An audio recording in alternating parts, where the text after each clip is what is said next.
مرحبا بكم في افتتاح الدورة 36 هذه من الفوروم تاع الياسيو اللي صار موعد كنت نقول تقليدي هنا في سوسة للنقاش حول القضايا اللي تهم الفاعلين الاقتصاديين بجميع أنواعهم. والدورة هذه بالفعل باش يكون النقاش فيها عنده ممكن بعد خاص، لأنه القضايا اللي باش نطرحوها هي قضايا مطروحة جوستومون على الساحة العامة وعلى الرأي العام، مش فقط على الاختصاصيين والفاعلين. هوني الفاعلين موجودين تقريبا كلهم ممثلين من القطاع البنكي ديما موجود في الصف الأول مش صدف، و les entrepreneurs de différentes tailles qui sont là, oui, mais tant mieux. Banque et assurance, oui, c'est vrai.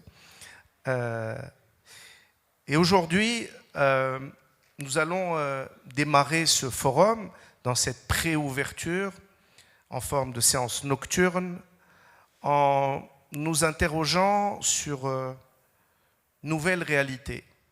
La nouvelle réalité de l'économie mondiale dessinée après deux crises successives qui ont ébranlé les certitudes et qui ont fait peut-être ressurgir des concepts qu'on croyait destinés à une autre époque.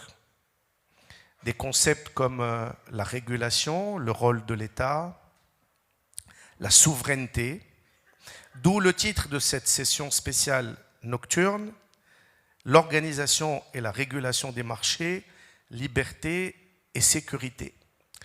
وهو لو كان نقراوها بالعربي كما نشوفوها ورانا نحكيو على الأمان والسيادة والحريات. واحد متعدي بالصدفة ينجم يسخيلها عناوين تاع مؤتمر لربيط حقوق الإنسان، وكان نزيد نمشي ونحكي على souveraineté, régulation, pourrait se croire un congrès d'un parti d'extrême gauche, l'autre Falina. Mais ces questions, aujourd'hui, sont prégnantes et importantes, non seulement dans l'opinion publique, mais aussi dans la doxa et la réflexion des économistes. Y a-t-il un marché capable de s'adapter à ces nouvelles situations avec un rôle prépondérant de l'État? Qu'est-ce que la spéculation? C'est un mot qui va revenir dans notre débat puisqu'on en parle beaucoup. Est-ce qu'il peut y avoir une économie ouverte avec des restrictions à la liberté d'entreprise, à la production, à la gestion des stocks? Nous aurons le plaisir et l'honneur de discuter et d'affronter ces problématiques avec des panélistes de grande qualité. Je salue d'abord Sinef Arneifer, membre du comité de direction de l'IACE et qui n'hésite jamais à intervenir dans le débat public. Je salue notre hôte, Si Yasser Al-Akawi, qui est entre autres directeur général d'Exécutif Magazine, qui est un très fin connaisseur de la réalité libanaise, qui est libanais évidemment, et qui nous apportera un regard sur un pays pour lequel nous avons, au-delà d'une consanguinité qui plonge dans l'histoire commune, mais que nous regardons souvent avec affection, parfois avec inquiétude. Et nous aurons aussi l'honneur d'entendre Si Mohamed Raqiq, le directeur général de la marque La Rose Blanche, un opérateur important sur une problématique importante, celle de la sécurité alimentaire notamment, et on parlera justement des marchés internationaux, de la spéculation et d'autres thématiques. Avant de donner la parole à Sinef Arneifer, Je voudrais d'abord évidemment remercier tous les partenaires de l'IACE et rappeler que cette session était à l'origine prévue avec la présence de Madame la ministre du Commerce, la Fadila Rabhi Ben Hamza, qui s'est excusée لأسباب قاهرة ما نجمتش تحضر معنا اليوم. في النقاش نعرف أنه كان فما العديد من المتدخلين حبوا يسألوها، صبروا رواحكم، ما عنديش حل آخر إلى هذه اللحظة. إذا كان فما ممثل من وزارة التجارة يكون حاضر في القاعة فإنه سيتحمل عبء الأسئلة إن أراد ذلك. Avant de donner la parole à Sinef Arnaïfer, je voudrais quand même mettre ce débat dans son cadre théorique, si j'ose dire, avec tous les concepts dont nous avons parlé. Je voudrais quand même qu'on regarde ceci, si on peut le voir sur l'écran, ce qu'écrit Danny Roderick de l'université de Harvard. Alors eux, ils peuvent le lire. Hein. Donc, vous pouvez le lire à votre gauche. Lorsque le monde change, les paradigmes politiques changent également, ou du moins, ils devraient changer. Nous avons besoin d'un paradigme qui place la résilience et la souveraineté au centre de la réflexion politique, en privilégiant ainsi la production et l'investissement sur la notion de rentabilité et de compétitivité, ainsi que le renforcement des capacités productives locales, plus qu'au niveau national, voire mondial. Nefa Neifer, cette déclaration, le micro ici, Nefa, ne vient pas d'un dangereux altermondialiste, mais d'une éminente figure de l'université de Harvard. Est-ce que renforcer la production nationale, placer la question de la rentabilité comme une question secondaire, est-il compatible avec la direction qu'a pris le commerce mondial depuis les 30 dernières années?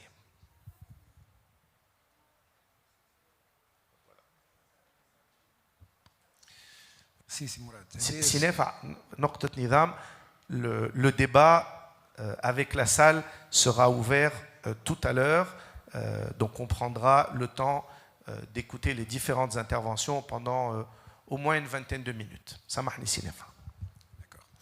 Au fait, peut-être que la question, c'est une question très ouverte par rapport à ce qu'a dit le professeur d'Harvard. Tu as résumé au départ, Mourad, la situation que nous vivons, elle est inédite. On ne l'a jamais vécue. C'est des changements profonds et il en a découlé des situations également inédites. Les gens se sont rendus compte, plusieurs pays se sont rendus compte qu'ils sont en situation de dépendance vis-à-vis d'autres pays. Il y avait eu même une pression de l'opinion publique pour que ces questions de sécurité alimentaire, de sécurité technologique, de sécurité hydrique, de sécurité technologique soient prises en considération, et il y a eu des déclarations solennelles de la part des gouvernements pour en prendre acte et pour agir dans cette direction.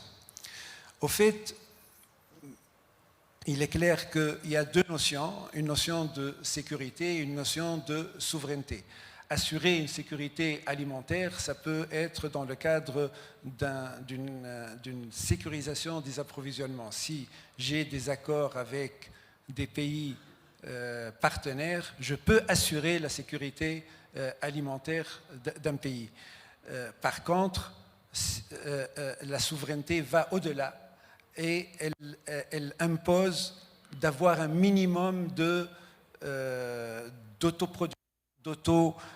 d'autosatisfaction des besoins sur place. Et toute la problématique, et justement par rapport à ce qu'a dit le professeur, toute la problématique est de chercher un équilibre entre cette souveraineté, entre parenthèses, liées à une production locale et au développement d'une coopération internationale pour que ce soit dans le cadre pour qu'on puisse construire une coopération avec les pays et des partenariats, des complémentarités. Donc, oui, le problème de la souveraineté, l'impératif de produire à n'importe quel prix pour garantir justement un minimum d'autonomie se pose de plus en plus et ça dépasse souvent les problématiques de coûts et on voit de plus en plus des logiques que tu as citées, des logiques de positionnement sur les chaînes de valeur, de complémentarité entre les pays. On parle souvent de dire on produit de l'huile d'olive et on aura de quoi ramener du blé. Mais on a vu que dans des crises pareilles, comme la crise de la guerre de la Russie et de l'Ukraine, il n'y a plus de blé qui est mis sur le marché. Donc, développer des productions sur place est impératif. On a vu dans le Covid, dans la crise du Covid, des gens qui n'ont pas de masque et privés d'une capacité de production, des pays entiers d'Europe n'ont pas eu de quoi se protéger. On a vu la France qui était dépendante de la Chine pour fournir des molécules de paracétamol. On a vu énormément de situations où la production locale redevenait extrêmement importante, extrêmement vitale et ça a un coût. Avoir une autonomie a un coût. Et la tendance générale est de rééquilibrer davantage ce souci de garantir la couverture des besoins élémentaires de chaque pays par le développement de capacités productives en interne et également l'établissement de liaisons, de relations de coopération, de partenariat avec les pays dans le cadre dont on pourra peut-être discuter tout à l'heure. On a parlé de régulation des marchés. On a parlé, on l'a entendu tout à l'heure dans ce qu'a dit Dani Rodrik, du fait que la rentabilité devienne secondaire. Dans ce paradigme ou nouveau paradigme proposé, quelle définition du coup du but de l'entreprise? Pourquoi faire du business? Ou comment faire du business? Non, en fait, c'est des politiques et des stratégies qui sont à développer avec une approche de partenariat public-privé. C'est-à-dire que c'est une réflexion qui doit se faire entre le public et le privé. Moi, je pense qu'aujourd'hui, la régulation ou la réduction, produire, imposer à des opérateurs privés de produire à perte, ça ne peut pas être imaginé, honnêtement. Donc, ça a un coût. Les entreprises, les gouvernements, par exemple, les gouvernements européens, en l'occurrence la France, qui a voulu rapatrier ou relocaliser des industries stratégiques qui n'étaient plus rentables, avaient misé sur une compensation des surcoûts pour permettre justement aux opérateurs économiques de retomber sur leurs pieds. Il est hors de question, moi j'imagine mal comment on peut imposer à des opérateurs privés d'investir ou de produire à perte. Il faut impérativement que ça soit accompagné par des actions, des dispositions de la part des autorités. Alors, on va parler d'un cas qui nous intéresse, qui a passionné tous les amateurs de géostratégie, tous les opérateurs aussi économiques, d'un pays qui, lui, en plus de la crise russo-ukrainienne, en plus du Covid, a connu des soubresauts et c'est pas une catastrophe naturelle, mais c'en était pas loin, qui a soufflé une partie de la ville. On va parler du Liban avec Yasser Akawi. هل أنه في بلد مثل لبنان وهو مثال يهمنا الكل يمكن دولة معتبرة أو لجهاز دولة على العموم معتبر غير قوي أو أضعف من الخواص أنه يفرض استراتيجية ونظرة لأولويات البلد ولاحتياجاته ولما يجب أن يفعله كل الفاعلين الاقتصاديين. أنا بدي أعتذر من الكل بس حأحكي باللغة بالإنجليزي. هلا حاحكي شوية فرنساوي كمان وشوية عربي على اللبناني، حنحكي كل شيء. ما يلزم المترجم يوسع باله معك وكها. طبعا in hindsight everything is predictable, at least that's what economists say. So it's easy to pretend we are economists when we're looking at past events. It is the speculative part that is trickier. So at least what we can do now is at least describe what has been happening wrong, what we were doing wrong in Lebanon for 20 years before the crisis happened. Because the crisis didn't happen overnight. The crisis was a built-up of accumulation of misguided policies. Let's start with that. So we had the pegged exchange rate that was costing us a lot and basically making Lebanese live in a fake security. We had an extensive fiscal deficit because basically we favored import over basically encouraging our local production for exports. We never did any product-based mapping. We didn't study our competitiveness. We didn't look at how to leverage the existing energy and productivity of our existing industries and how we can help them grow, create value, and basically contribute to our trade balance and current accounts. We had improper budgeting, and we have a very famous quote by our Minister of Energy back then, of Foreign Affairs, saying how Lebanon, or he was bragging about how Lebanon can run without a budget. We also had the lax revenue collection, and this usually happens when we don't have a very strong and inclusive economic model. In Lebanon, in 2019, 48% of the population didn't have bank accounts. Today, 70% of the population don't have bank accounts, and most probably the remaining 30%, if you give them the choice of leaving the banking system, they will cash their money and basically close their accounts too, which defies any modern economic model, right? So also we have a badly managed state-owned enterprises that also are basically costing us a lot. So with all the bad the inefficiencies that come with the bad governance of state-owned enterprises. We have misguided monetary policy. And again, we mentioned the pegged exchange rate. We had a fragmented leadership.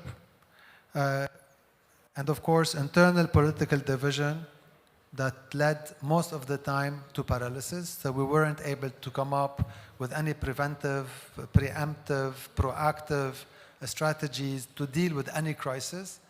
And this basically is criminal. Inaction is criminal, and political paralysis is criminal whenever the dignity of the people is at question. And of course, this discretionary legal system that feels you're never protected, especially when you are part of the private sector, when you know that if you go to court, chances are you will not, fairness is not there. All this at the expense of the productive industries. And of course, an expansive budget deficit caused by the imports of a lot of goods and services that could have been produced locally. And here comes the question about sovereignty. So what is really sovereignty? When we talk about sovereignty and food security, these are two words. When you've been in economics for as long as I've been, You know, every year or every 2 years, you have new terminologies that comes up. So 1990s was about sustainable development. And then came the inclusive model, the extractive models. Today, I don't know why, 2022, these two words are coming back all the time. One is the sovereignty, second is food security. What about food sufficiency? You know, let's not call it food security. Why don't we call it food sufficiency to start with? You know, otherwise, if a government ends up becomes just managing a debt, and it holds on a peg for more than 3 to 5 years, then unfortunately, the bad news, it means the country is heading to a crisis.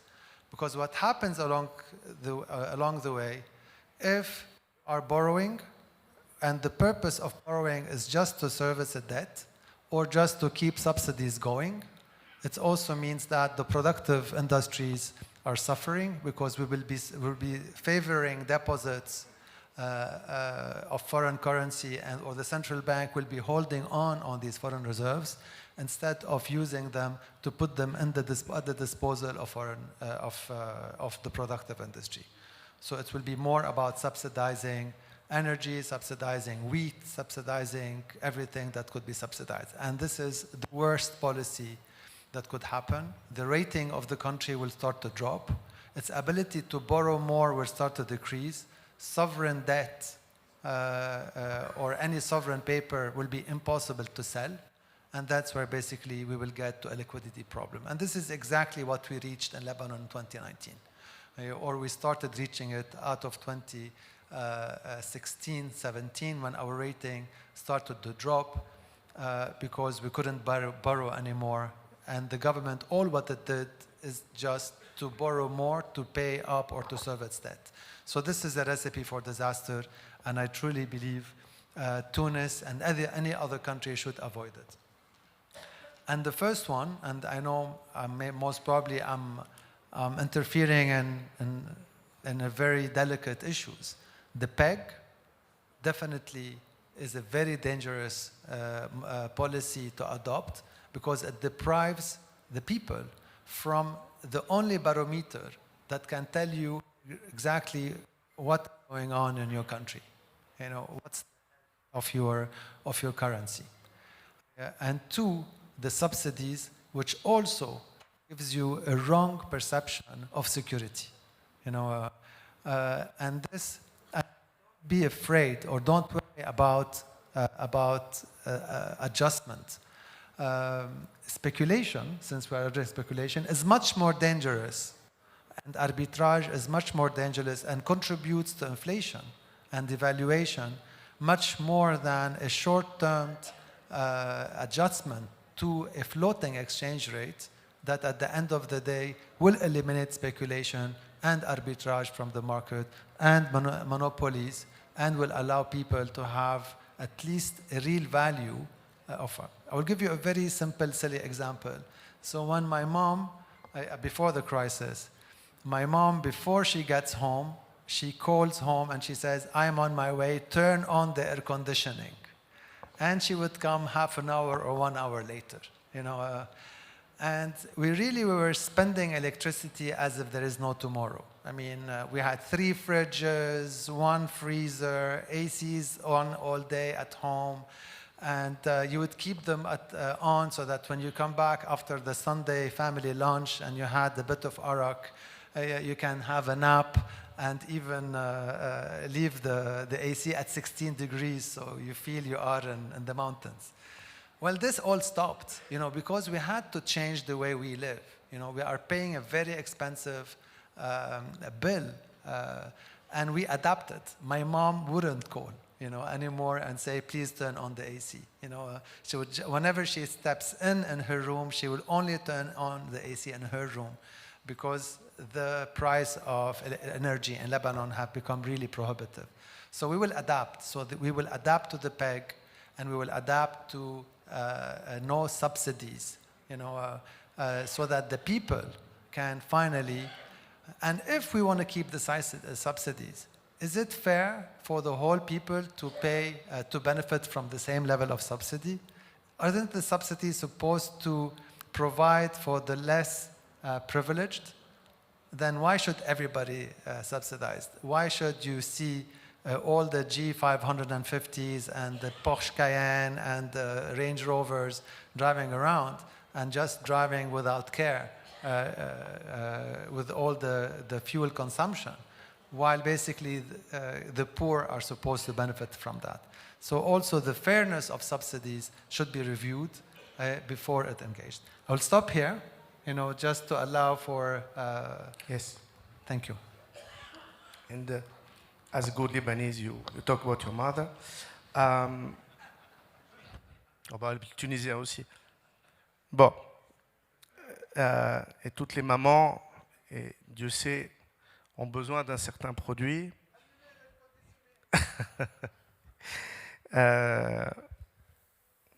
Pour faire tourner la tambouille, comme on dit. Et parmi ces produits, les produits du groupe La Rose Blanche, mais tout à l'heure, j'ai omis de dire que si Mohamed Raqiq était le directeur général du groupe La Rose Blanche. Prenez juste le micro, si Mohamed. Alors, justement, on va rentrer maintenant dans le vif du sujet, et on a envie d'entendre un opérateur. Si aujourd'hui, sur le débat public que nous sommes en train de développer, il y a la question de l'organisation, la régulation des marchés, la liberté, la sécurité, la souveraineté alimentaire, full sufficiency, comme disait Sarah Akewi tout à l'heure, c'est des concepts qu'on oublie. C'est qu'à la base de tout ça, il y a une problématique qui est en train de nous toucher tous, Tunisiens, Libanais et autres. C'est la problématique de la pénurie.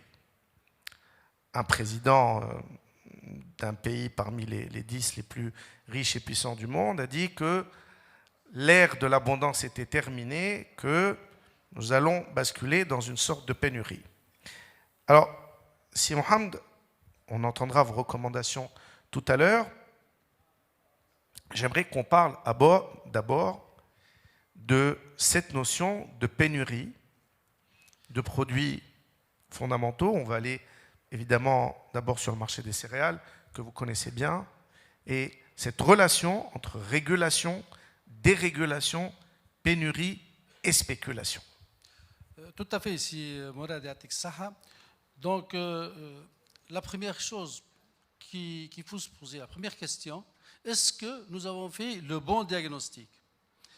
En fait, nous sommes tous passés à côté du bon diagnostic. Parce que le bon diagnostic, il commence en 2007. 2007, c'était la crise des subprimes, la crise de l'immobilier. À cette époque-là, les banques centrales, pour éviter un crash similaire à 1929, donc qu'est-ce qu'ils ont fait? Ils ont racheté les actions carbonisées, donc des fonds de pension, fonds d'investissement et des banques. Donc, à ce moment-là, qu'est-ce qu'il y a eu? Il y a eu l'injection de fonds énorme, beaucoup de liquidités. Donc, ils étaient en possession d'actions qui ne valaient rien du tout. Ils se sont trouvés avec beaucoup de liquidités. Et là, ils se sont rabattus sur le marché des matières premières. Ça, c'est le fond du problème. Donc, ils se sont rabattus sur le marché des problèmes et ils ont engrangé des bénéfices colossaux, énormes. À titre d'exemple, le blé dur en 2007, qui était à $260, il a bondi à $900. Donc là, ça vous donne une idée de ce qui s'était passé à l'époque. Et puis, le monde a connu une période d'accalmie. Seulement, les secousses, on va y revenir. Donc, il y a eu le Covid. Et à ce moment-là, ces gens-là, ils sont revenus sur le marché des matières premières, principalement les céréales. Le monde ne peut pas s'en passer. Et là, ils ont repris leur bâton de pèlerin. Ils ont racheté, raflé tout ce qu'il y a sur le marché. Et c'est ce qui a fait grimper les prix. Toutefois, il faut signaler que ces actions-là sont limitées dans le temps. Donc, ces gens-là n'ont pas le moyen de stocker de la marchandise. Ils achètent des contrats et ils vendent des contrats. C'est ce qui s'est passé donc en 2020, lors de l'année Covid. Puis après, il y a eu une baisse des prix. momentanée, c'est une petite accalmie. Et au mois de septembre de 2021, l'information est tombée que le Canada ne produira que 22 millions de tonnes, contre 34 millions de tonnes habituellement. Il y a 10 millions de tonnes en moins, c'est énorme. Et ils se sont donc remis à acheter sur le marché, et c'est ce qui a fait bondir les prix. Ça, on l'a vécu encore en 2022. Donc, en 2022, lors de la crise russo-ukrainienne, c'est le même phénomène. Ils savaient tous que le monde entier va manquer de matières premières, ou eux, ils provoquent ce manque. Et c'est ce qui s'est passé réellement. Donc, c'est une pénurie provoquée par les fonds d'investissement, les fonds de pension, les géants qui disposent de beaucoup de liquidités. Donc ça, c'est réellement ce qui s'est passé. On peut dire enfin que le déséquilibre du marché international est provoqué par la spéculation que je viens de citer. Face à ce constat, donc qu'est-ce qu'on peut dire? On peut dire que le marché, finalement, le marché mondial, il s'autorégule tout seul. Il n'a pas besoin d'intervention. Aujourd'hui, quid de ce qui se passe en Tunisie? En Tunisie, c'est un autre phénomène.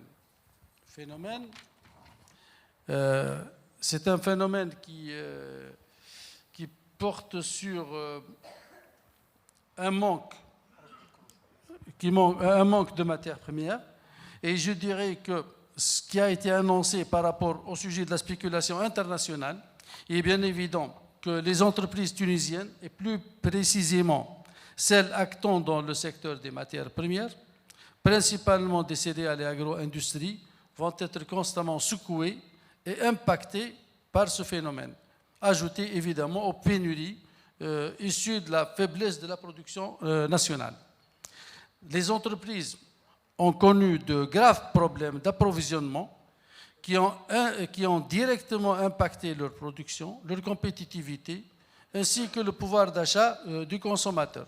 Il est évident que les marges baissent et que les profits se retrouvent à un niveau très très bas.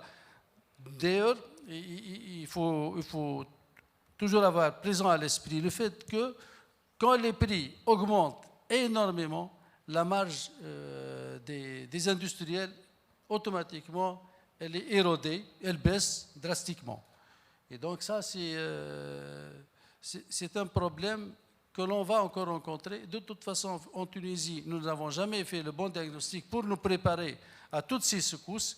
Et c'est des secousses qui vont encore revenir, peut-être même avec beaucoup plus de vigueur, et qui risquent de mettre à mal l'économie de notre pays, qui cherche toujours la solution de facilité, c'est la solution de l'importation. L'importation, il arrive le jour où on n'a plus de devises pour importer.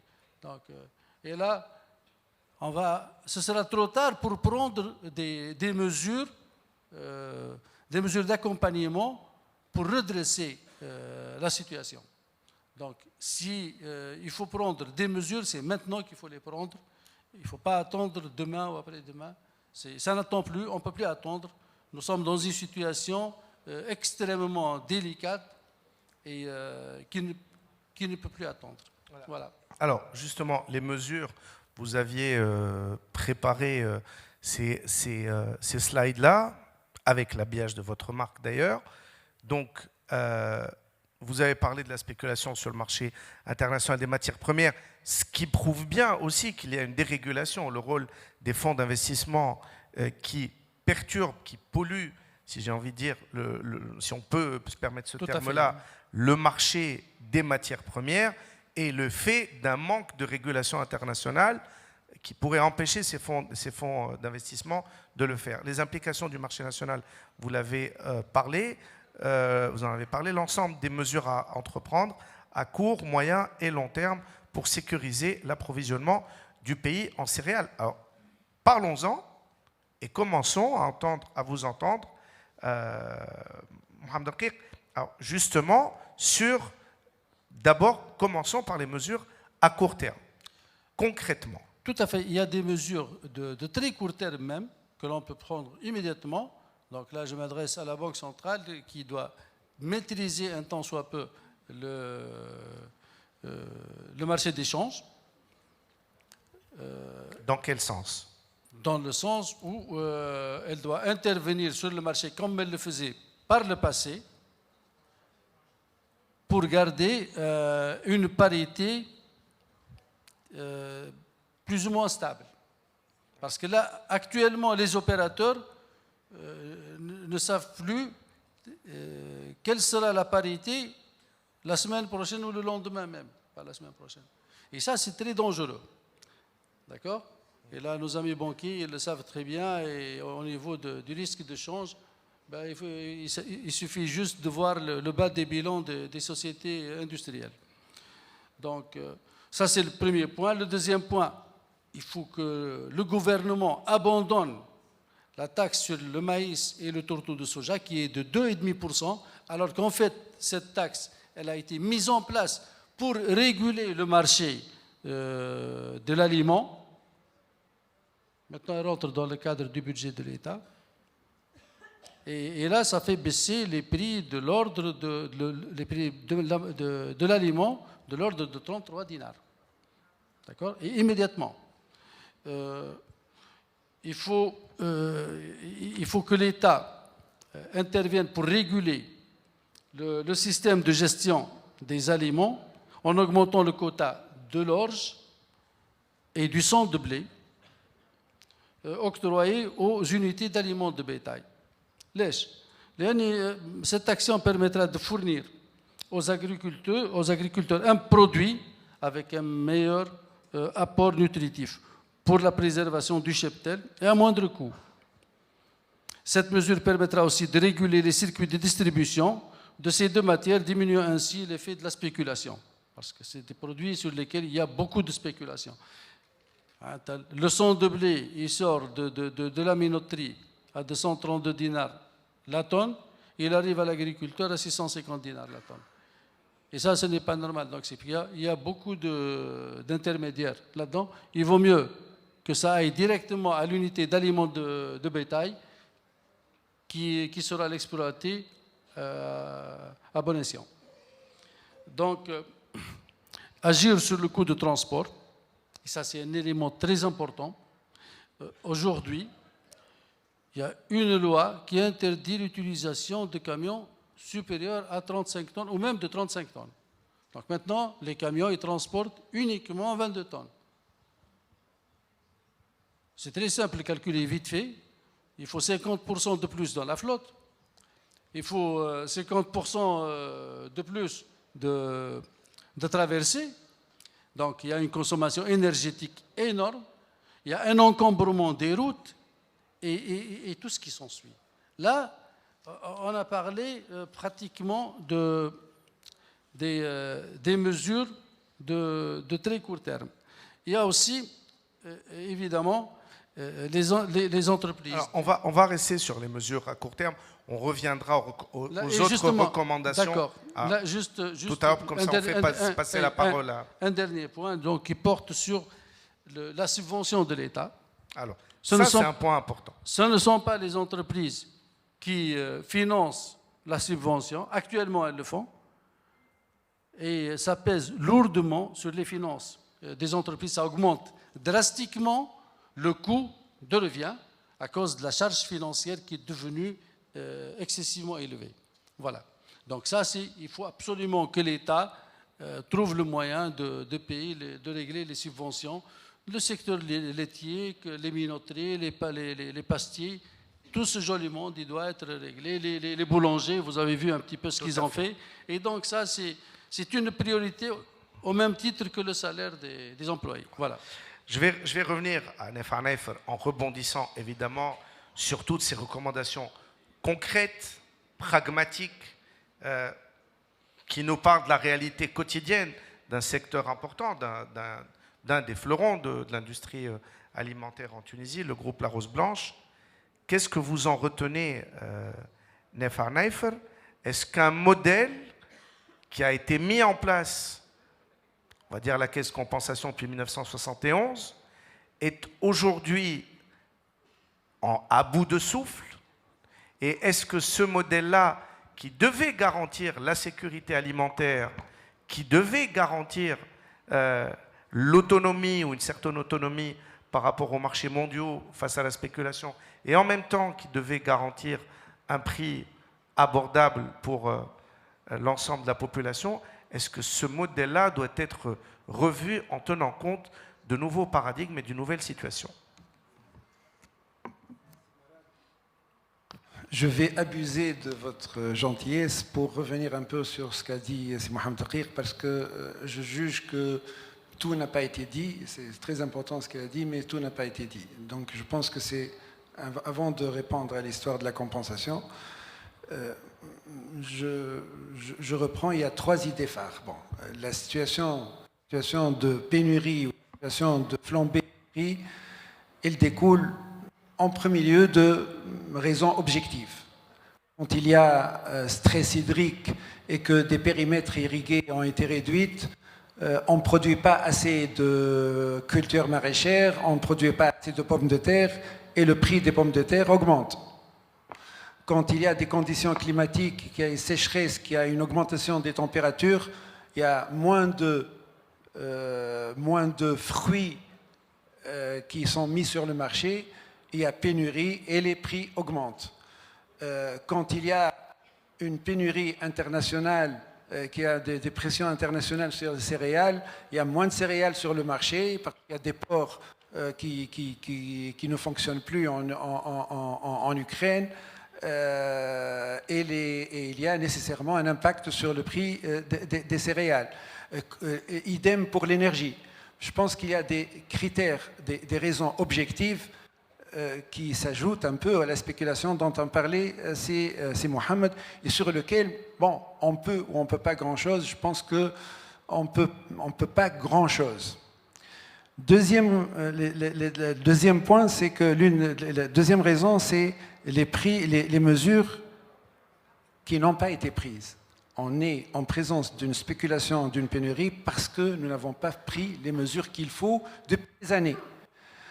Si on veut avoir une production céréalière et que les opérateurs parlent d'agir le plus en amont de la filière, qu'il faut encourager les agriculteurs, qu'il faut avoir des prix attractifs pour que les gens se mettent à cultiver du blé et non pas convertir leurs champs en oliviers, ben, il fallait le faire. Quand on parle de filière laitière qu'il faut et justement faire en sorte que les vaches ne soient pas vendues sur l'Algérie pour sauvegarder le cheptel et sauvegarder la production, ben, il fallait le faire et on ne l'a pas fait et on en subit les conséquences. Quand on parle de mix énergétique et que pour améliorer ce mix énergétique, il fallait des investissements dans l'énergie renouvelable et que ces investissements n'ont pas eu lieu pour des raisons qu'on connaît à cause des lignes rouges et à cause des blocages, eh ben, il ne faut pas par la suite regretter d'avoir des surcoûts, d'avoir des augmentations de tarifs, ben,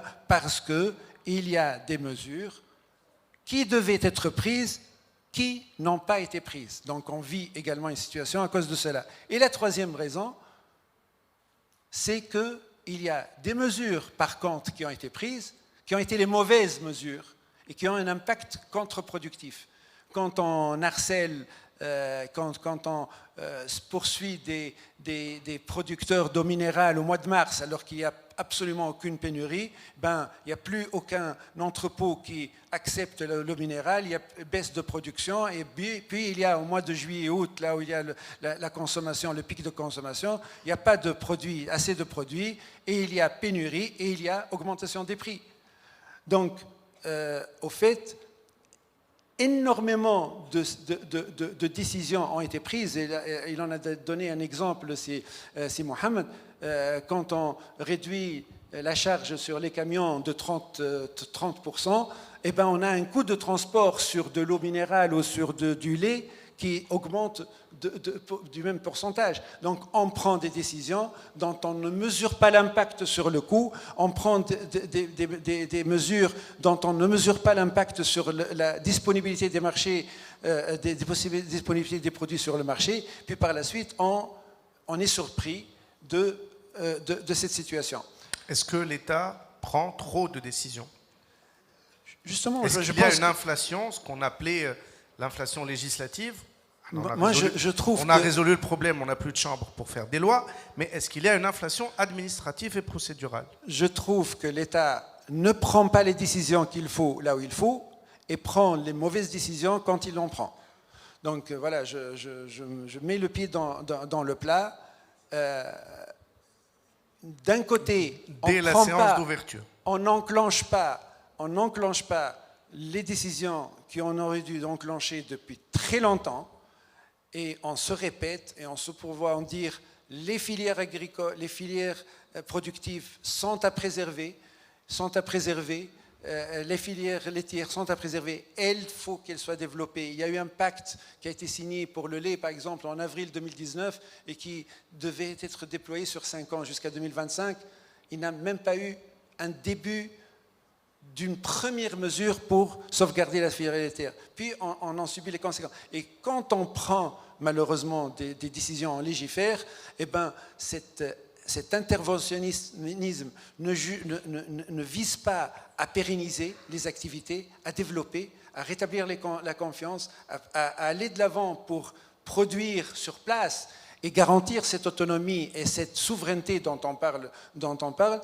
Elle est plutôt destinée à soigner les symptômes sans aller au fond des causes de ces pénuries, de ces augmentations de prix. Et très souvent, ça crée et ça consolide le sentiment de frustration, d'incompréhension et érode davantage la confiance et ne résout absolument pas le problème. Bien au contraire, il va l'aggraver.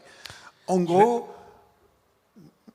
c'est de cela qu'il s'agit, au-delà des spéculations et des marchés internationaux. Il y a des critères endogènes, des situations endogènes qui sont à notre portée, sur lesquelles nous pouvons agir et sur lesquelles on n'agit pas. Alors, je vais rebondir sur cette question et je vous demande une réponse courte avant de passer la parole à Esra Hakewi. Est-ce que la notion de souveraineté, qui est un enjeu national des États, peut aussi, au bout du compte, en vous entendant les trois, se réaliser à travers une interaction avec le secteur privé, finalement? La souveraineté n'est pas forcément une action volontariste de l'État seulement. Parfois, en voulant intervenir partout, l'État nuit à sa propre souveraineté. Est-ce que vous seriez d'accord avec cette analyse?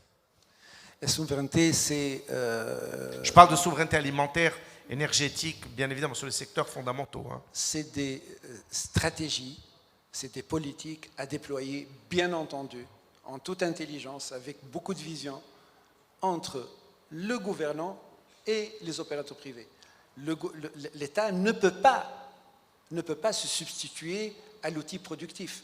Et l'outil productif ne peut pas être pérenne s'il n'évolue pas dans des conditions favorables de rentabilité. Si aujourd'hui on décide d'avoir des productions, par exemple, suffisantes en céréales sur place, eh bien, acceptons de payer l'agriculteur le prix du blé à sa juste valeur.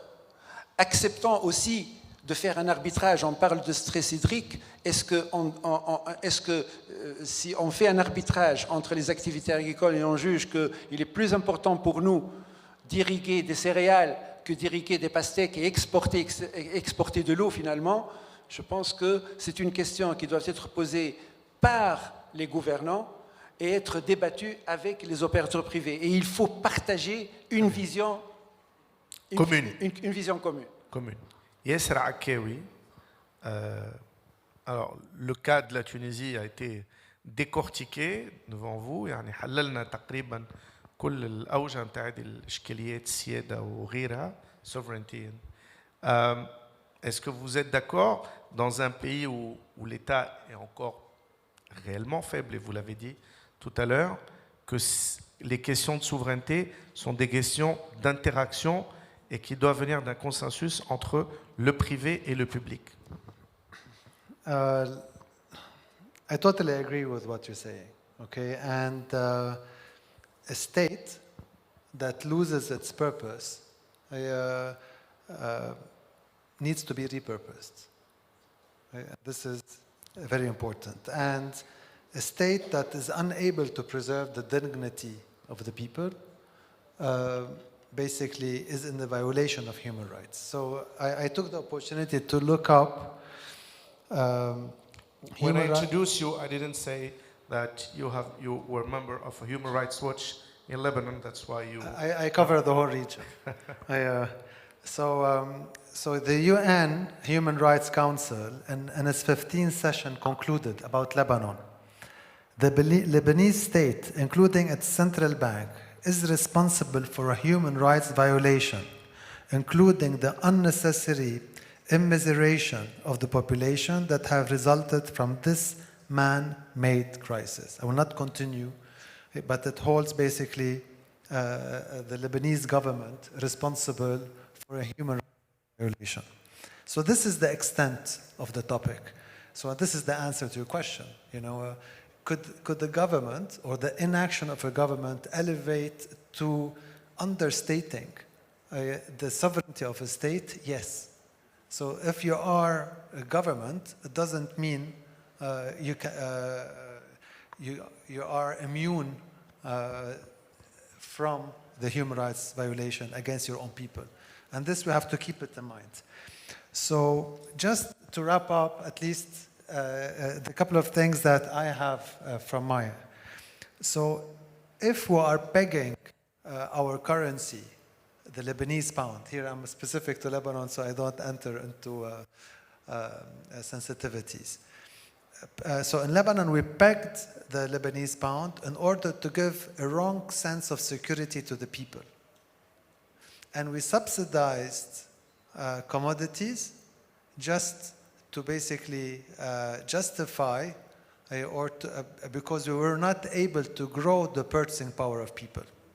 Had we been able to favor productive sectors, improve productivity, increase the quality of life of people and their income, then we could have left the subsidies because the cost of these goods would represent a smaller and smaller portion of their revenues. So this also means that if a peg or a subsidy lasts for more than 4 or 5 years, and it's not accompanied by a very solid, robust economic plan, then there is something wrong happening. So sorry for the repetition. But let's start first to pick what economic model do you want. Is it an État police, as you said, the État police that is the regulator, or bien an État providence? Because obviously, we are mauvais providence. We are bad providers. At least I know in Lebanon, I was paying my taxes in order to have public schools, but my children went to private schools. I paid my taxes in order to have access to good public hospitals and healthcare. I ended up paying my own insurance, private insurance, and basically going to private hospitals. So you end up paying the bill twice. So I believe Lebanon, like Tunis, both were our French colonies, and we adopted this État-providence, and we don't know how to manage it, or we are managing it very badly. Maybe we should give it up.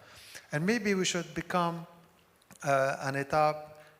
The word police is too heavy, but a country that maybe would learn from what has been happening around the world in the last 20 years, which is basically the repurposing of the state and the repurposing of the role of the private sector in the state. So what is really the role of the private sector that we expect? Today, in 2022, it is the private sector that sits with the government, and they identify the top issues, concerns, and challenges, and they use what we call an iterative approach to problem solving, which also means the private sector is the only one that is capable of putting forward innovative ideas, and the private sector is the only one that is willing to fail fast and try again. Why? Because the purpose is always valid. So if we're talking about 12 million 12 million Tunisians and we want them to have to a certain level of healthcare, it's the private sector that can provide it, and it's the private sector that can innovate in providing it. Whether it's fintech, financial, trade finance, you name it, healthcare, technology, the public sector doesn't know technology. No matter how much they try, this is iterative. This requires the private sector to intervene in it. Even in the state-owned enterprises, I'm not saying privatization or to privatize it, but you can always privatize the management of these state-owned, of these state assets, allowing the private sector to do what it does best, which is efficiency, governance, technology, and competitiveness, and this is what they bring on board. So allow the private sector to play that role, and by doing it, you are bringing liquidity to the country, and you will allow the banks to have more liquidity and more activity, and will basically allow, of course, that's if you also leave the peg. So I'll stop here. Quickly.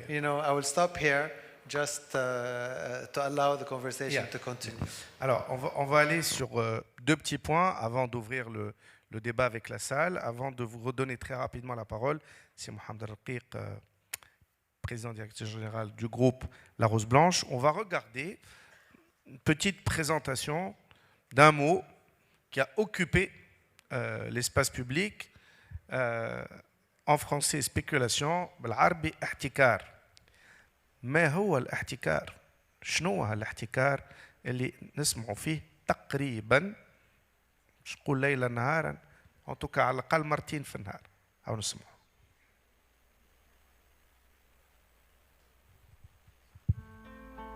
منذ تبني منظمة التجارة العالمية اقتصاد السوق الحر القائم على حرية المنافسة، اتجهت غالبية الدول إلى إصدار تشريع وانتهاج سياسات اقتصادية تتناسب مع هذا التمشي. وتعد قوانين تنظيم وحماية المنافسة ومنع الممارسات الاحتكارية من أهم الركائز الأساسية لخلق بيئة اقتصادية تنافسية قائمة على الكفاءة الاقتصادية. في تونس، فكرة حماية المستهلك من الاحتكار تعود للأمر العلي الصادر في 10 أكتوبر 1919 والمتعلق بزجر الغش في تجارة البضائع وتدليس مواد المعاش والمحاصيل الفلاحية والطبيعية. ثم تم سن عديد القوانين الأخرى في هذا الإطار على غرار القانون عدد 86 لسنة 1994 المتعلق بتنظيم مسالك التوزيع. ثم أخيراً إصدار المرسوم عدد 47 لسنة 2022 لتنقيح وإتمام القانون عدد 86 لسنة 1994 المتعلق بمسالك توزيع منتوجات الفلاحة. وفي الفصل 17 منه حجر على مستعملي المخازن وأصحاب المنتوجات الفلاحية القيام بكل إخفاء أو احتكار للمنتوجات بما من شأنه أن يدخل اضطراباً على التزويد العادي للسوق. ويعد احتكاراً حسب القانون كل امتناع عن تسويق أو بيع كميات من المنتوجات المخزنة عند عدم توفرها بصفة كافية بالسوق، ويعاقب كل مخل بأحكام هذا القانون بالسجن وبخطايا مالية مختلفة.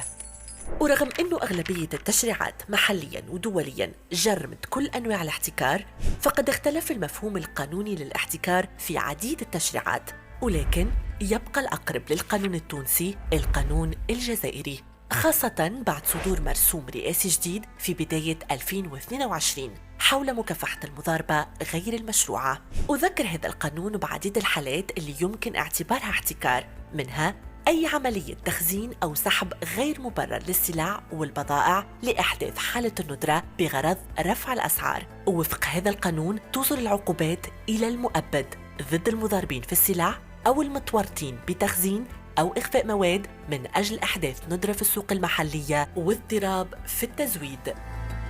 أما المشرع اللبناني فقد حدد الاحتكار في الفصل 41 من المرسوم الاجتراعي المتعلق بحيازة السلع والمواد والمحاصيل والاتجار بها، ويعتبر احتكاراً حسب القانون اللبناني كل اتفاق أو تكتل يرمي للحد من المنافسة في إنتاج أو شراء أو توريد أو توزيع سلع ومواد. كما منع المشرع اللبناني كل عمل من شأنه الحد من المنافسة بهدف رفع الأسعار أو منع خفضها بغاية اجتناء أرباح بصورة غير طبيعية وغير مشروعة. وحدد الفصل 43 من المرسوم الاجتراعي اللبناني عدد 37-38 عقوبة جرائم الاحتكار بالغرامة من 10 ملايين ل 100 مليون ليرة وبالسجن من 10 أيام ل 3 أشهر.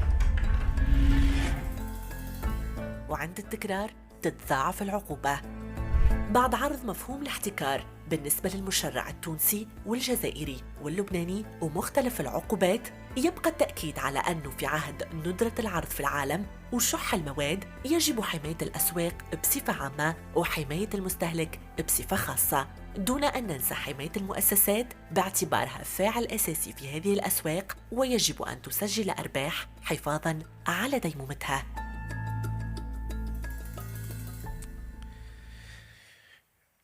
هذايا الفيتير من انتاج اولاد وبنات اليا سي او. سي محمد رقيق، من غير ما ندخلوا في نقاش قانوني، لكن كي نشوفوا سواء القانون التونسي ولا القانون الجزائري ولا القانون اللبناني، التعريف عام جدا، ما يسمى، سامحوني في الكلمه، ان تيرم جوريديك سابيل ان فورتو جوريديك، معنا نجم نحطوا تقريبا في لي كاتيجوري هذه اي حاجه نحبوها. الخطايا في تونس بعد صدور الامر 47 دخلت الى حدود كبيره ياسر. نجي من بعد نافع نايفر نعرف عنده ما يقول في الموضوع. هل انه توضحت اكثر نظره للاحتكار بعد صدور هذا القانون؟ وهل نحن في تونس بالفعل الازمات المتعدده هي بسبب الاحتكار؟ بالنسبة للقانون اللي صار، هو قانون ما فيش اون ديفينيسيون كلير تاع الاحتكار. اش كيفي لي زوبيراتور ايكونوميك الكلهم ولاو يجموا يتيحوا تحت طائلة القانون هذايا، وتصير لهم عقوبات كبيرة برشا، واللي هي تمشي من 10 سنين ل20 سنة سجن. دونك والقانون ماهوش واضح بكل، لأنك يدخلوا المراقبة الاقتصادية لأي مخزن يلقاو فيه سلع، وحتى شفنا معناتها اللي مخازن صغيرة برشا يلقاو فيها سلع معناتها نتاع أسبوع أسبوعين، بعدين يقولوا لا هذيك يوقع الحجز نتاعها وتتعدى قضية وخطية من 100,000 دينار وانت ماشي. معناتها هذه امور ولات عبثيه، معناتها يلزم يوقع اون ميور ديليميتاسيون دو شون دابليكاسيون ولا ميم دو لا ديفينيسيون تاع الاحتكار هذه. الاحتكار هذه نمشي للسؤال الثاني اللي سالته لك، هل انه تعتبر وانه هو المشكل الاساسي بالنسبه لمسالك التوزيع في تونس هو الاحتكار، وهل انه الاحتكار هو نقطه البدايه نتاع المشكل، ام انه في الاخر الاحتكار هو اذا كان وجد، اذا كان نعتبروه اون بروبليماتيك فوندامنتال، هو فات نقطه نهايه نتاع ان بروسيسوس اللي هو مبني بالغلط؟ يجب يكون الاثنين معناتها، لانه القانون هذايا من اللي صار شنو اللي وقع؟ كانت البطاطا موجوده، خاطر عندك انت دي بيريود دو فورت برودكسيون، دونك تو ستوك لي بوم دو تير، ولا تستوك كما كان يحكي قبيله سي نافع الماء، ومن بعدين دوكو بالقانون هذا الناس ولات ما عادش تحبوا يستوكيو، دونك في البيريود دو فورت برودكسيون نوليو نضيعوا البرودكسيون تاعنا، ونجيو في البيريود دو فيبل برودكسيون ما عادش نلقاو، سي فيني ما عادش تلقى لي برودوي. وهذا الاشكال الكبير اللي صاير تويكا في بلادنا.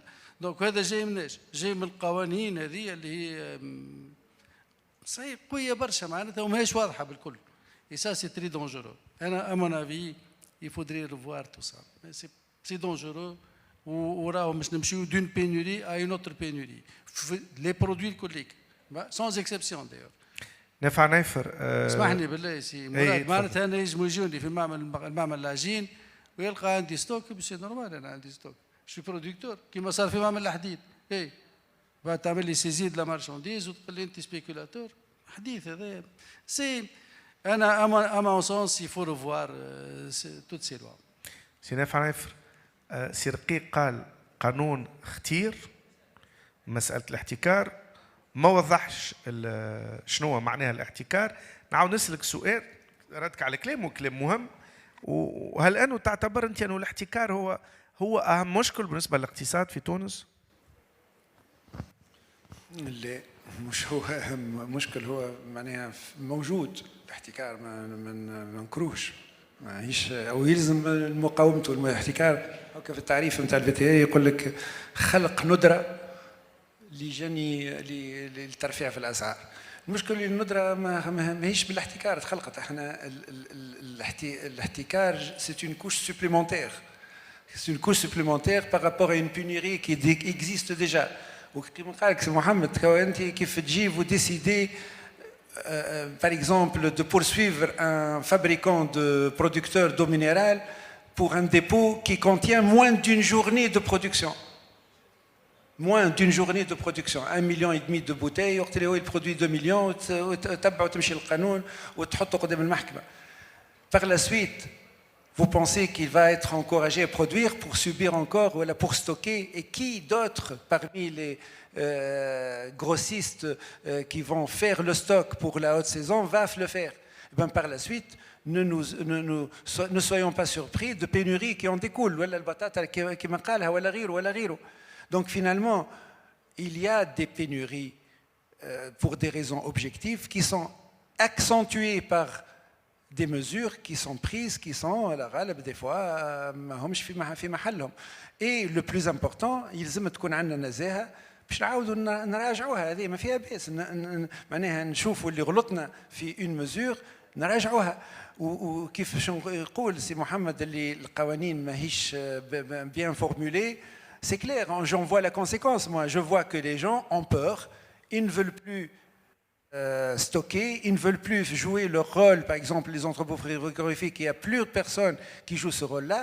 Et nécessairement, c'est des productions qui vont pourrir, des agriculteurs qui vont vendre à perte et qui ne vont plus renouveler leur culture, et des marchés qui vont être en pénurie et des augmentations de prix.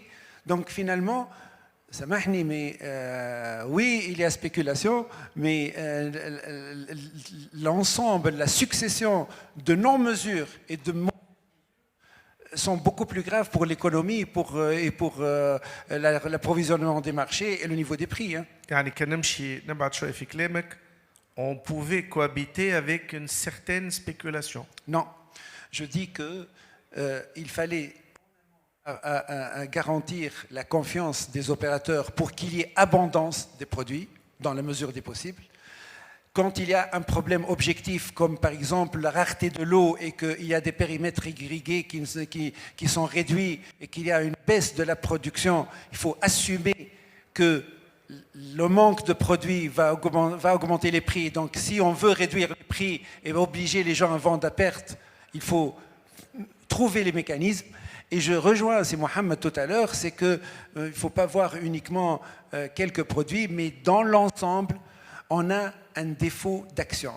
Les coûts sont exorbitants. Quand on parle tout le temps du port de Radès depuis des années et qui est le port le moins performant, n'oublions pas que ce manque de performance a un impact direct sur le quintal de blé, sur le prix du quintal de blé importé, sur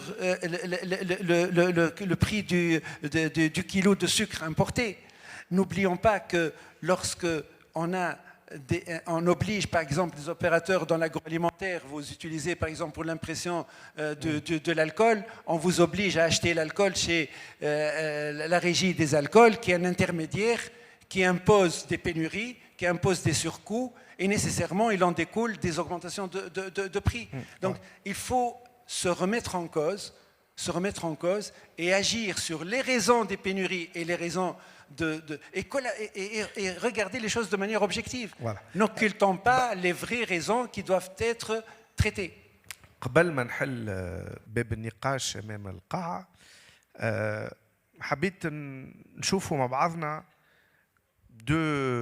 deux propositions qui émanent de l'IACE, deux pistes de réflexion pour l'ensemble des opérateurs et évidemment pour l'État aussi. أولاً, c'est le principe de réduire les coûts cachés. On verra tout à l'heure s'afficher sur l'écran cette notion-là. Donc, la lourdeur des procédures administratives, justement, les coûts cachés, on parle du temps requis, c'est un exemple, mais très important, puisqu'il est répercuté sur le prix, c'est le temps pour le dédouanement des marchandises importées. Ce sont des coûts cachés qui, du coup, créent une inflation, bien évidemment. On peut passer au slide suivant. Et l'étude justement menée par l'IACE, elle rappelle que les coûts cachés supportés par les entreprises tunisiennes qui importent, au final, agrègent ou ajoutent 10% de plus sur le prix de vente du produit final.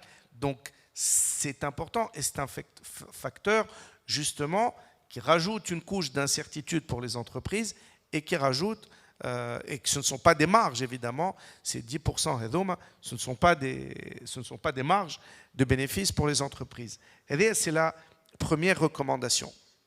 La deuxième recommandation, qui s'inscrit en fait dans la continuité de la première, c'est la digitalisation des circuits de logistique et de distribution, et qui n'est pas un vœu pieux.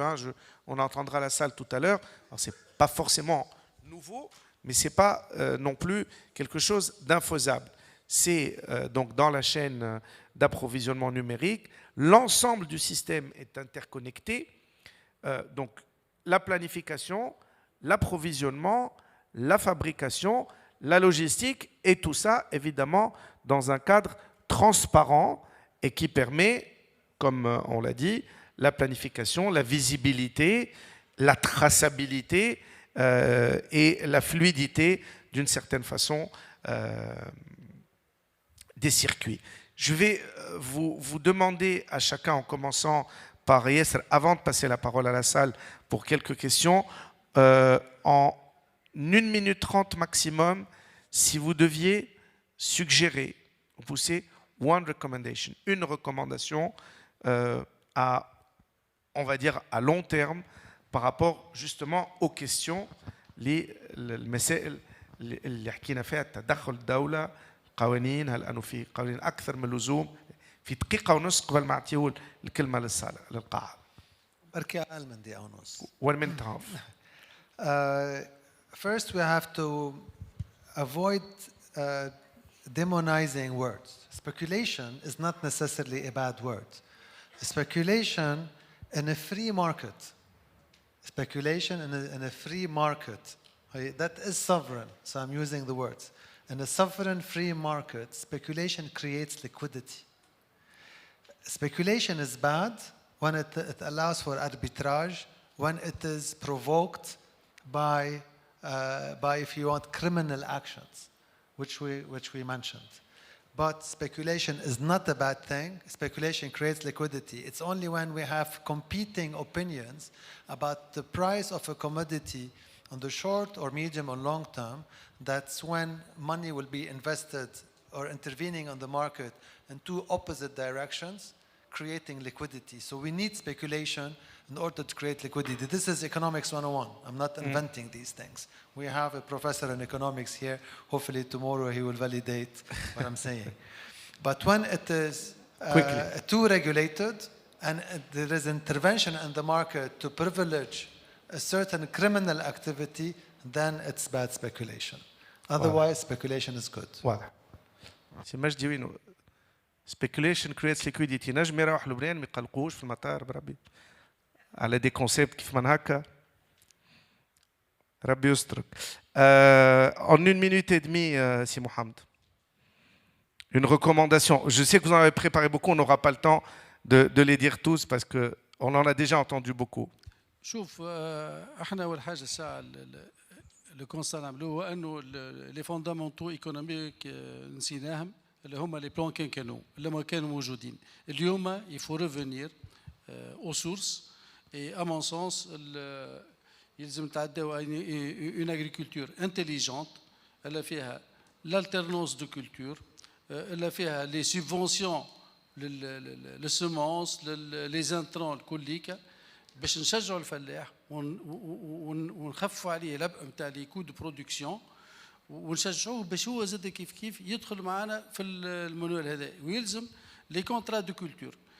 À titre d'exemple, je termine avec ça. Dans le groupe en 2015, nous avons entamé l'opération de contrat de culture avec les agriculteurs. Nous avons 515 hectares. Aujourd'hui, nous sommes à 18 000 hectares. L'agriculteur, il adhère. Il aime l'agriculteur. Aujourd'hui, si nous voulons la pénurie, il faut augmenter la production. Ce n'est pas sorcier. Donc, si on n'augmente pas la production, on ne va pas avancer. Il y a encore beaucoup à dire à ce niveau-là. Au niveau agricole, bien évidemment, le facteur environnement, c'est aussi une question très importante qui se pose sur l'agriculture, justement la pérennisation des terres et la non-surexploitation des terres. نفر في دقيقة ونص. شقال سي محمد انت جبت على الفلاحة mais c'est exactement la même chose pour tous les secteurs, que ce soit pour l'économie, la souveraineté économique, pour l'aspect technologique, pour l'aspect énergétique, la problématique est toujours la même. Première chose, une analyse objective de la situation. Objective et non. اعطيني انت vos recommandations. أول حاجة je recommande qu'on regarde les choses de manière objective, qu'on adopte le langage de la franchise, de Saraha, qu'on rétablisse la confiance avec les opérateurs économiques avec lesquels on va construire le long terme, la production agricole, comment faire en sorte que la production agricole redémarre sur le long terme, et sur le court terme, comment justement agir sur les coûts cachés, le VTR, comment faire en sorte de réduire des coûts de transport, comment faire en sorte d'augmenter immédiatement la productivité, comment faire en sorte que les gens reprennent confiance et que les produits soient abondants. C'est une question de pragmatisme, d'objectivité, de rétablissement de confiance, de partage d'un projet pour améliorer la situation dans le pays et d'action pérenne, la main dans la main, secteur privé et...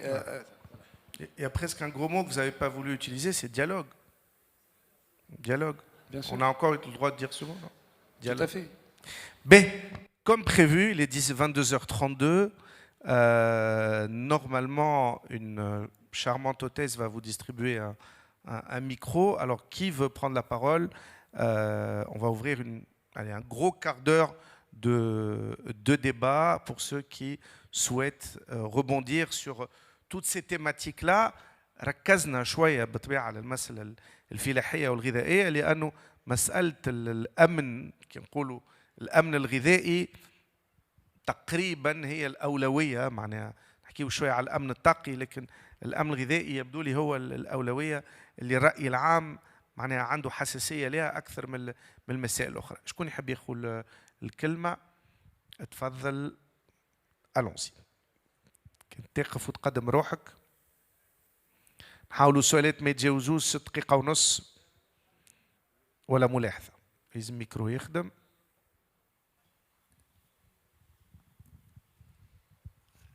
Bonsoir tout le monde. يعطيكم الصحة على الشيء اللي قلتوه. أنا مغروم بالفلاحة. نعرف اللي في العالم فما 350 مليون ديكتار بليتوندر وفما تقريبا 35 مليون ديكتار دو بلي دور. تونس عندها مليون هكتار. الأفريق دي نور 5 مليون ديكتار. نشوفوا لا مويان ناسيونال في جارتنا إيطاليا 5 طن الهكتار، في فرنسا 6 طن الهكتار، في تونس أقل من 3 طن الهكتار. سي رقيق جبد كلمة جبدتني هي السومونس. تعرف لو بلي ماتريال جينيتيك انفيرونمون اي كوندويت كولتورال. سي دو لا سيونس. في تونس في أحسن الحالات أقل من 200,000 هكتار يتزرعوا بالسومونس. تتسمى سيمونس سيرتيفي، وفما 800 000 هكتار يتزرعوا كل عام ويتحصدوا الله اعلم باش. القمح يترحى يمشي للكوشه، يمشي للروز بلانش، يمشي لغيرها، لكن ما يتزرعش، يتاكل. اللي يلزم يتزرع هو زراعه القمح. معناها فوار هنا لو ماتريال جينيتيك اللي عندنا في تونس افيك لا كونتيتي. اذا كان 200 000 هكتار سور 1 مليون، معناها لو 3 تتزرع بقمح نتاع كونسوماسيون، منين باش يجيك الروندومون؟ تقول لي الدولة أنا كي تشوف لي ماتريال جينيتيك معناها أدابتي لونفيرونمون وللسول تونيزيان، وقعت تجارب في تونس، نتكلم بمعرفة ميدانية. وأنا سي كمال خويا وصاحبي وخدمنا القمح شوية مع بعضنا. دونك شنو الحل هنا؟ شنو الحل؟ يا اما تخدم على لوبتونسيون معناها لا ريشيرش سيونتيفيك، تشوف دي فاريتي او روندومون، وزاد حاجه اخرى باش تعمل ترانسفورماسيون دو لا بات يلزمك لا كاليتي بولونجير، لازمنا نخدموا عليها. توسكي بروتيين، جلوتين، انديس دو جون. دونك ماذا بينا لهنا شويه تركيز على لو ماتريال جينيتيك الى كوندويت كولتورال، على خاطر بالتجارب اللي صارت في تونس برشا ناس تعرف الشيء هذا. لونفيرونمون تاعنا الاول في العالم في لا برودكسيون دو بلي دور.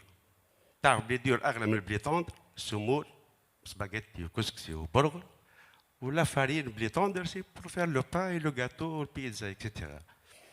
دونك كيفاش تعمل الاكتفاء الذاتي؟ ما تنجمش تزرع بلي توندر في تونس، لونفيرونمون ما يخليكش.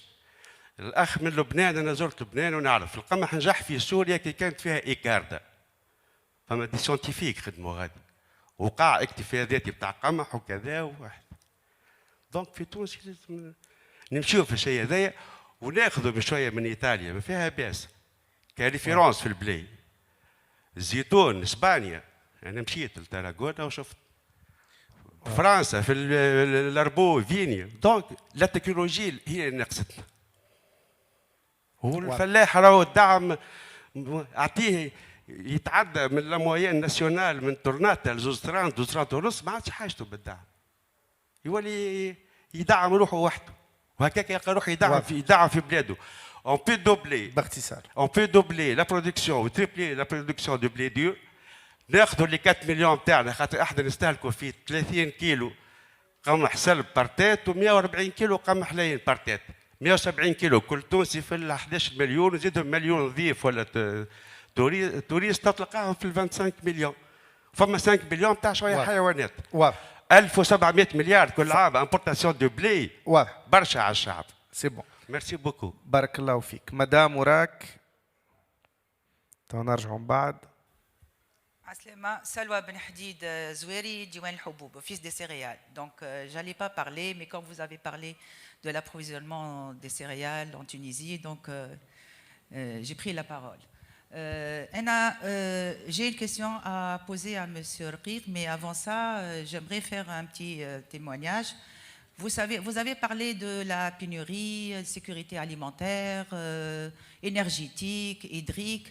Et si Mourad Bekri قلت شنو اللي نجموا نعملوا؟ نجموا نعملوا برشا حاجات وما نجموش نقعدوا وراء لا كريز كوفيد روسو اوكرانيenne cours mondial. Non, on doit être réaliste. C'est pas là le problème. On s'est jamais occupé de notre agriculture. Ça, avant la flambée des prix de 2008, vous savez, les prix des céréales, on les changeait après 5-6 ans. Le coût de production est là. Du coup, qu'est-ce qui s'est passé? Les agriculteurs, ils ont quitté leur culture. اللي عمل زيتون واللي هبط exode rural واللي ولت. Donc, maintenant, en 2008, on a allez, on va s'occuper de l'agriculture. On a augmenté les prix à la production avec des mesures d'accompagnement. Mais les mesures d'accompagnement, on importe. Tant que les prix de blé tendre à l'échelle internationale étaient alléchants, on est resté importé. Est-ce que vous savez que maintenant, l'État, vous parlez de l'État, l'État actuellement, il est en train de faire des prêts pour financer les céréales. Bishimchi aux consommations. On est 12 millions d'habitants en Tunisie. Et vous savez combien on consomme? 1 million de blé dur, 1 million de quintaux de blé tendre, ou à peu près 950 000 quintaux d'orge.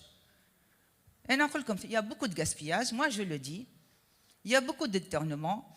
Il faut faire maintenant, une question, est-ce que vous êtes pour la levée de la subvention ou pas? Parce que la Caisse générale de compensation qui a été créée en 1970, la différence des prix, elle supportait à peu près 780 000 dinars.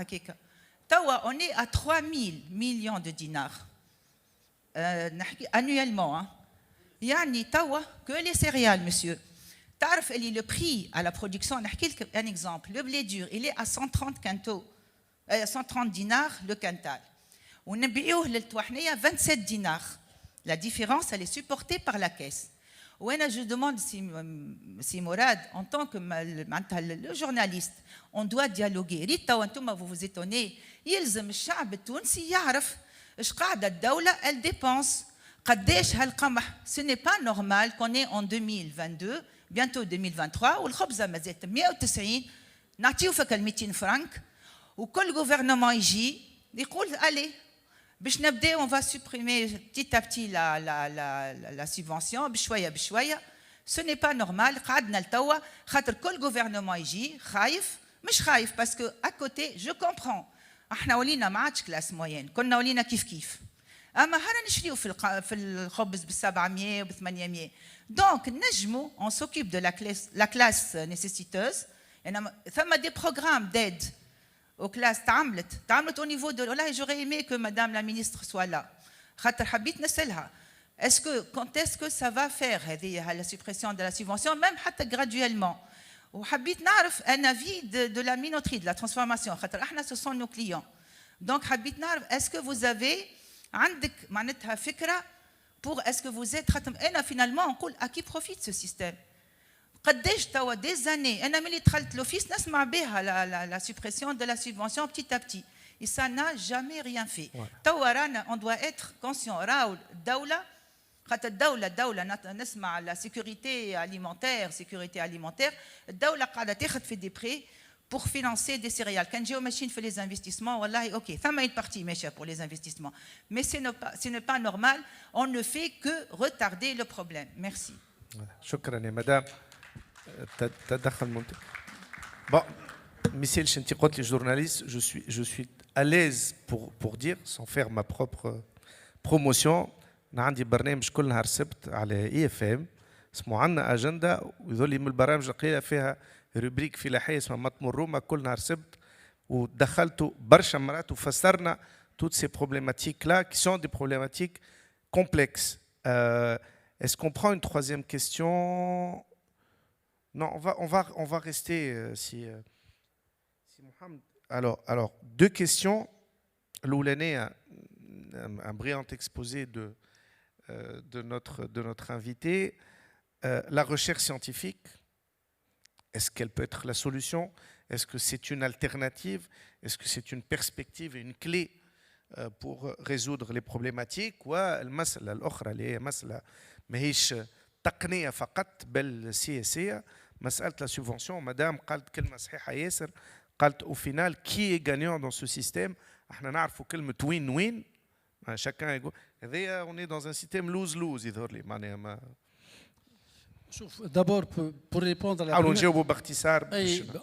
La première question, la recherche scientifique.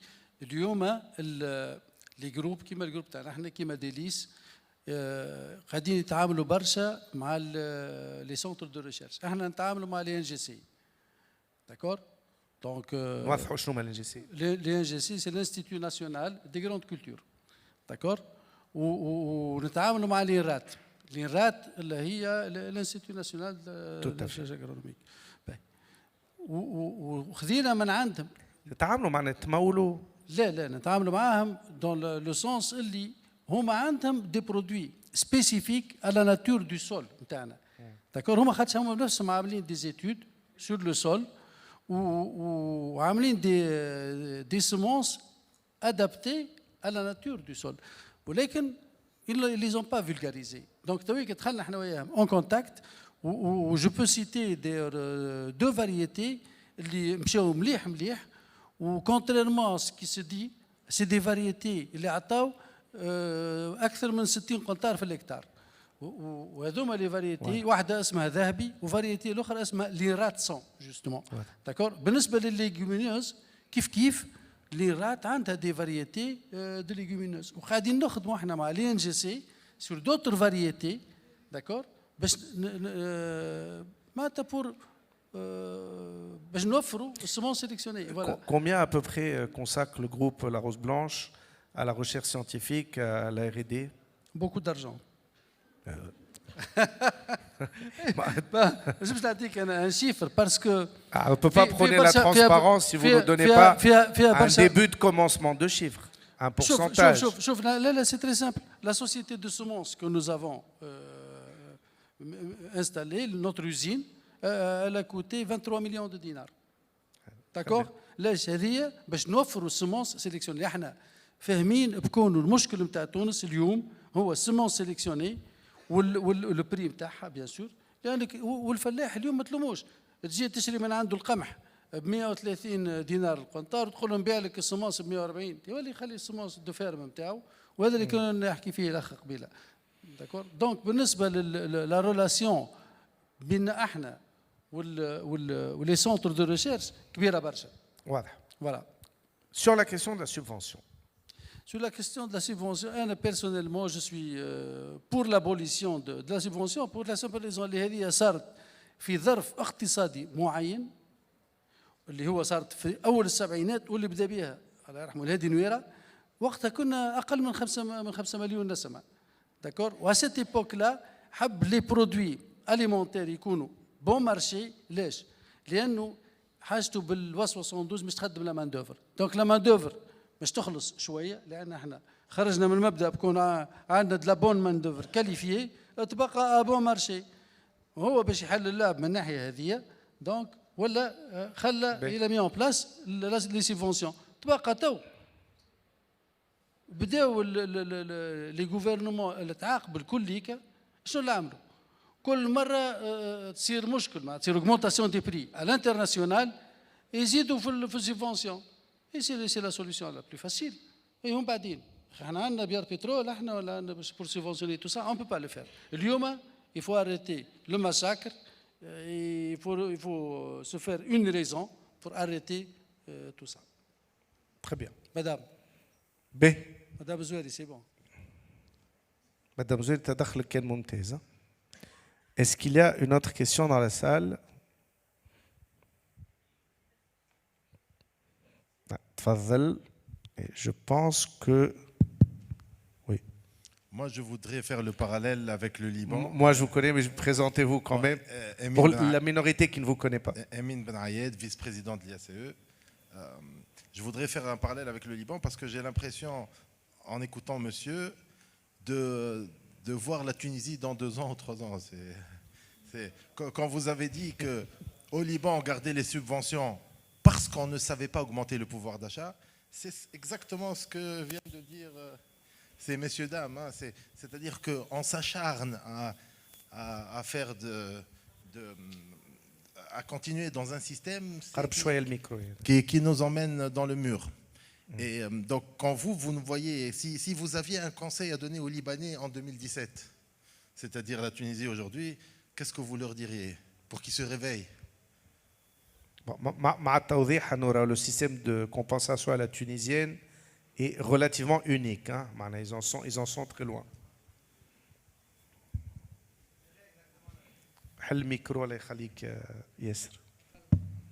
The PEG, just to basically adopt a free exchange rate and definitely to subsidies. Of course, but we need to look at العدالة الاجتماعية. On the social contract, there should be a comprehensive reassessment of the social contract in view of a more modern economic model.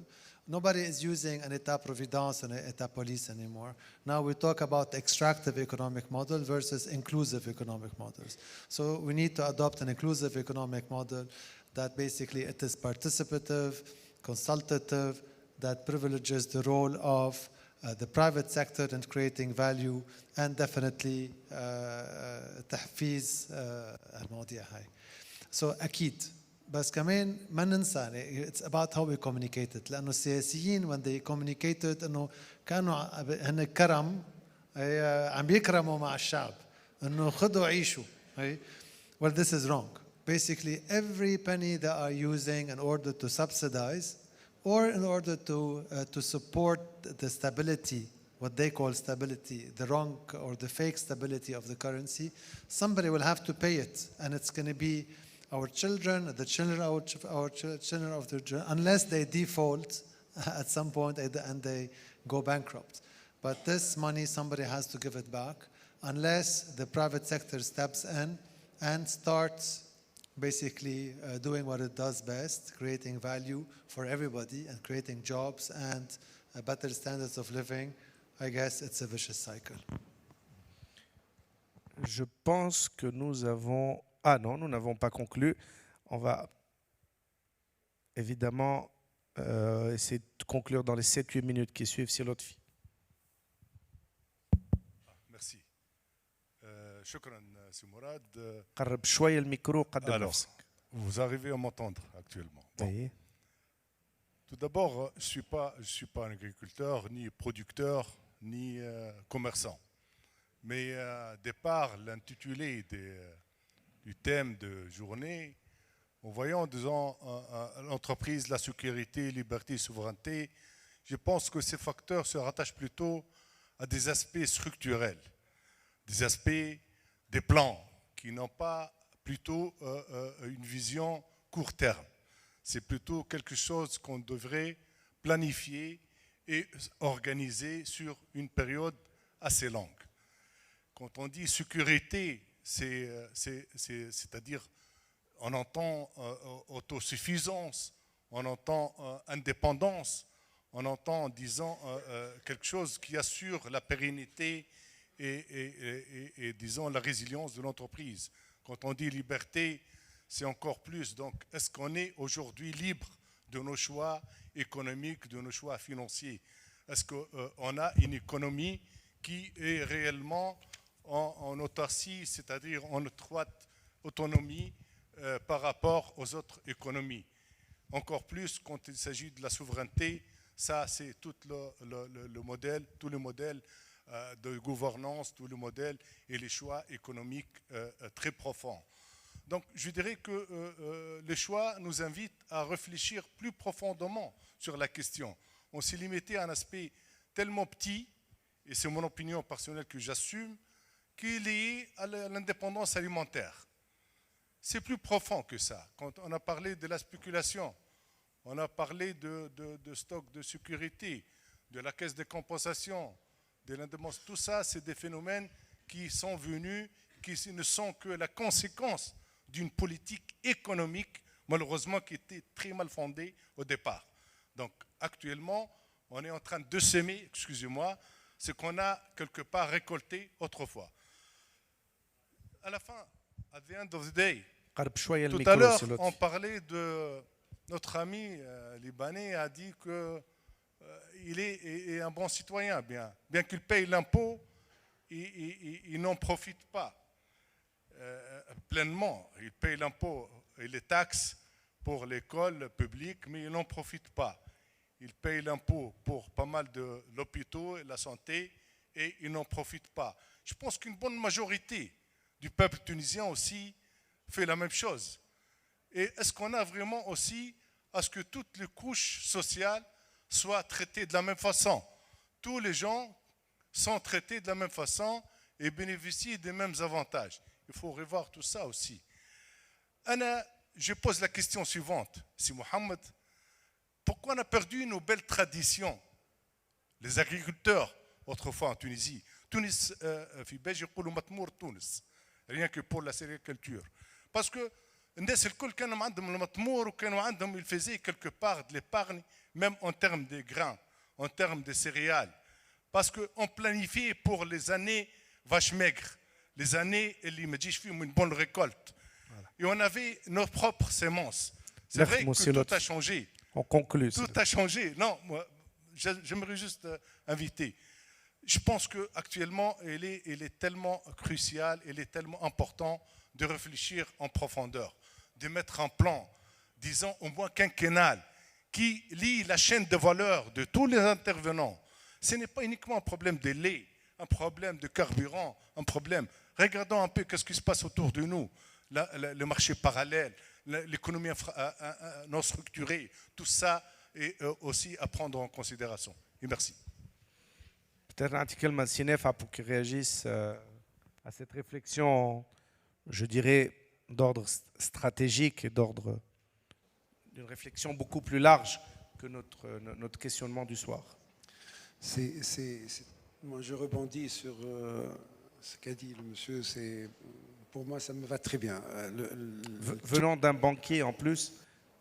Chouf, les problèmes que nous sommes en train de traiter aujourd'hui, malgré qu'il y a des choses qui sont exogènes et qui découlent de conflits, de problèmes climatiques, etc., en général, on a un problème de déficit de rigueur, de déficit de vision et de déficit de bonne gouvernance. Il en découle quoi? Par exemple, tu as très bien résumé, on parle de quoi? On parle de pouvoir d'achat. Globalement, c'est ça, c'est le pouvoir d'achat qui a été malmené. Il a été malmené parce que, en l'occurrence, les services publics sont mauvais et imposent aux consommateurs, aux citoyens, des dépenses qu'ils ne devaient pas effectuer dans un État ou dans un pays où ces services publics sont performants. C'est un problème de productivité également. Quand on ne traite pas des problèmes de productivité, il en découle nécessairement l'impossibilité d'améliorer les salaires et d'améliorer. Et il y a également une incapacité de l'État à mobiliser les ressources pour venir au secours des classes les plus démunies. Vous en avez parlé. Finalement, on tourne autour de quoi? Le budget, on récolte les résultats et les fruits amers de notre mauvaise gouvernance pendant des années. Donc il en découle qu'on ne peut pas améliorer les infrastructures, qu'on ne peut pas améliorer les services publics, qu'on ne peut pas améliorer les transferts sociaux, etc. Donc il en découle une érosion du pouvoir d'achat. Et pour l'histoire de l'abondance des produits, effectivement, on a raté les stratégies, on n'a pas gouverné, on n'a pas bien piloté avec le secteur privé les filières de production, et on se retrouve avec des carences de production, avec des agriculteurs qui désertent, ou l'État qui ramène le pétrole, qui n'arrive pas à exploiter les puits qui ont été identifiés, ou n'arrive pas à imposer une politique d'énergie verte. Finalement, tout ça, on tourne autour de la même gouvernance, puis on se dit c'est des situations dont on a hérité, c'est des situations... nous avons hérité peut-être de mauvaise gouvernance, mais aujourd'hui, il faut arrêter et aller de l'avant pour corriger le tir. Voilà, il est 22h58. Est-ce qu'il y a une dernière question? Ou sinon, je pense qu'on peut tranquillement conclure. C'est difficile de résumer un débat qui a été riche, qui a été pertinent, qui a été audacieux par certaines des interventions. Je pense qu'on peut résumer cela en disant que la souveraineté, la sécurité, الأمان هذه والحريات تنبني أولا على مشروع.